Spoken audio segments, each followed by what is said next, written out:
আয়ারল্যান্ডের পাসপোর্টকে বিশ্বের সবচেয়ে শক্তিশালী পাসপোর্ট হিসেবে ঘোষণা করেছে আন্তর্জাতিক পরামর্শক সংস্থা নোমাড ক্যাপিটালিস্ট। অন্যদিকে এই তালিকায় ২০০টি দেশের মধ্যে বাংলাদেশের অবস্থান ১৮১তম।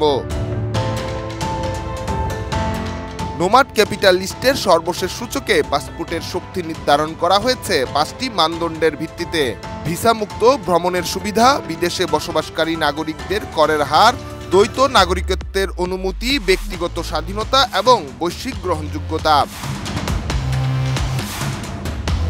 ওয়ালটন আবারও মিলিনিয়ার অফারে ওয়ালটন ফ্রিজ কিনে আপনিও হয়ে যেতে পারেন মিলিয়নিয়ার।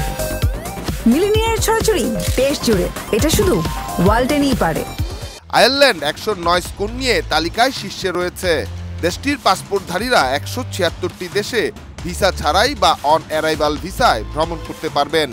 অন্যদিকে বাংলাদেশের পাসপোর্টের স্কোর মাত্র ৩৮, যা তালিকায় ১৮১তম স্থানে রাখে। বাংলাদেশিরা বর্তমানে মাত্র ৫টি দেশে ভিসামুক্ত বা অন অ্যারাইভাল ভিসায় যেতে পারেন।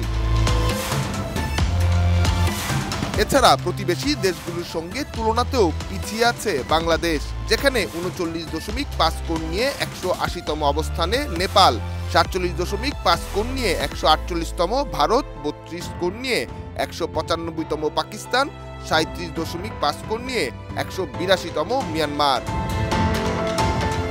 ডেস্ক রিপোর্ট, দেশ রূপান্তর।